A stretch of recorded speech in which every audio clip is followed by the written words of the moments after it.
Today we will be discussing about rectangular potential barrier. Now let us consider the one dimension problem where the potential barrier is defined as Vx equal to 0 for x is less than 0, Vx equal to V0 for 0 is less than x is less than a, and Vx equal to 0 for x greater than a. Here we have potential barrier between x equal to 0 and x equal to a. If a particle having energy less than V0, that is if E is less than V0, approaching this barrier from the left, that is from first region, classically the particle will always be reflected and hence will not penetrate the barrier. However, wave mechanics predicts that the particle has some probability of penetrating to region third. The probability of penetration being greater if V0 minus E and A are smaller. Moreover, if E is greater than V0, classical mechanics predicts that the particle will always be transmitted. While according to wave mechanics, the particle has a finite probability of transmission and hence it is not certain that the particle will penetrate the barrier. To solve the problem, let us write three Schrodinger equations, one from each region. So for first region, I can say that del 2 psi 1 upon del x square plus 2m upon h cross square into E psi 1 is equal to 0. And the Schrodinger equation for second region will be del 2 psi 2 upon del x square plus 2m upon h cross square into E minus V0 psi 2 is equal to 0. And Schrodinger equation for third region is del 2 psi 3 upon del x square plus 2m upon h cross square into E psi 3. This is equal to 0. Here psi 1 and psi 2 and psi 3 are the wave function for first, second and third region respectively. This is the first region, this is second region, this is third region. So the general solution of these equation may be written as psi 1 is equal to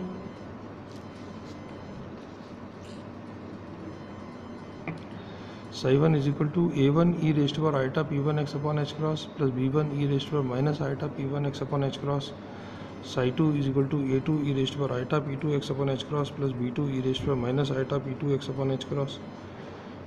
Psi 3 is equal to a3 e raised to power iota p1 upon p1 x upon h cross plus b3 e raised to power minus iota p1 x upon h cross, where p1 and p2, the moments of particles in the corresponding region, are given by P1 is equal to under root 2me and P2 is equal to under root 2m into E minus V0. A1, B1, A2, B2, A3, B3 are constant to be determined by boundary conditions. Now,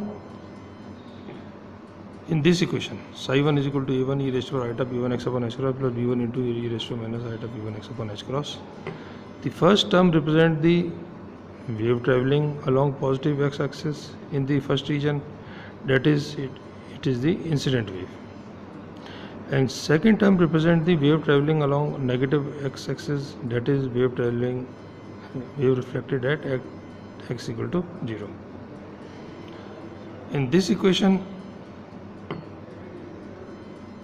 the first term represents the wave traveling along positive x-axis in second region, that is the wave transmitted at x equal to 0, and second term represents the wave traveling along negative x-axis in second region, that is wave reflected at x equal to a. Now in third equation, psi 3,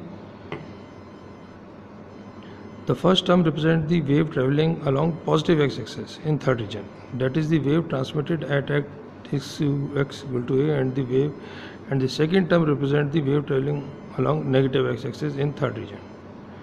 But no wave travels back from infinity in third region. Consequently, B3 will be equal to 0. So that the solution of this equation will be psi 3 is equal to a3 e raised to power iota p1 x upon h cross. Now for evaluating the constants a1, b1, a2, b2 and a3, we shall apply the condition at two boundaries x equal to 0 and x equal to a. one condition that psi must be continuous at the boundaries, that is psi 1 is equal to psi 2 at x equal to 0 and psi 2 is equal to psi 3 at x equal to a.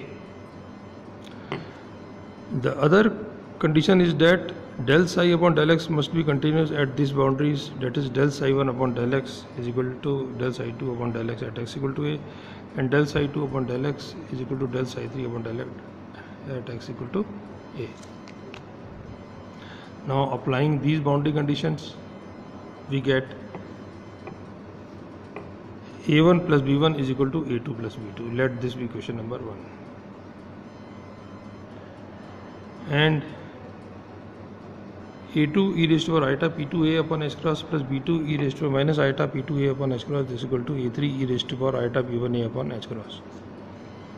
Now if we differentiate psi 1 with respect to x, that is, we will calculate del psi 1 upon del x, del psi 2 upon del x and del psi 3 upon del x, and applying the boundary conditions, we get a1 minus b1 is equal to p2 upon p1 a2 minus b2. And similarly a2 e raised to power iota p2a upon h cross minus b2 e raised to power minus p2a upon h cross, this is equal to p1 upon p2 a3 e raised to power iota p1a upon h cross. Now solving 1 and 3, we get a1 is equal to a2 upon 2 1 plus p2 upon p1 plus b2 upon 2 1 minus p2 upon p1, and b1 is equal to a2 upon 2 1 minus p2 upon p1 plus b2 upon 2 1 minus 1 plus p2 upon p1. And similarly solving these two equations number 2 and 4, we get a2 is equal to a3 upon 2 1 plus p1 upon p2 into e raised to power iota p1 minus p2 a upon h cross, and b2 is equal to a3 upon 2 1 minus p1 upon p2 e raised to power iota p1 plus p2 a upon h cross. So a3 upon a1 will be equal to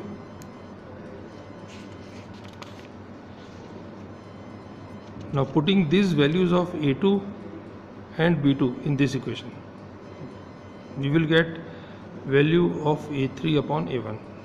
So upon solving this equation, finally we will get a3 upon a1 is equal to 2 p1 p2 hyperbolic sec iota p2a upon h cross into e raised to power minus iota p1a upon h cross upon p1 square plus p2 square hyperbolic tan e raised to hyperbolic tan iota p2a upon h cross plus 2 p1 p2. Now the complex conjugate of above equation will be written as a3 star upon a1 star, this is equal to minus 2 p1 p2 hyperbolic sec iota p2a upon h cross into e raised to power iota p1a upon h cross upon p1 square plus p2 square hyperbolic tan iota p2a upon h cross minus 2 p1 p2. Since we have p2 star is equal to minus iota under root 2m v0 minus e, which is equal to minus p2,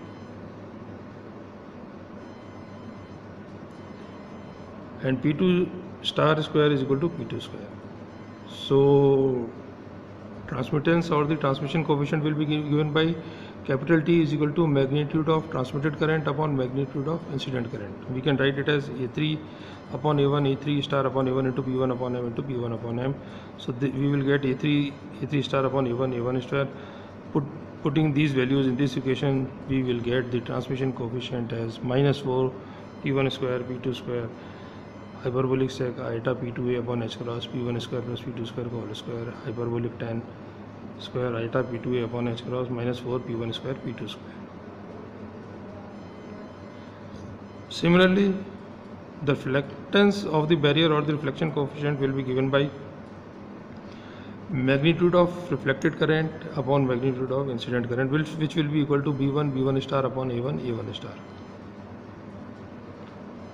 Keeping in mind that p2 star is equal to minus p2, finally on solving this equation we will get capital R will be equal to p1 square minus p2 square whole square hyperbolic tan square iota p2a upon h cross p1 square plus p2 square whole square hyperbolic tan square iota p2a upon h cross minus 4 p1 square p2 square. The reflection coefficient R may also be obtained by the fact that we know that R plus T is equal to 1, so we can say that R is equal to 1 minus T. Thank you.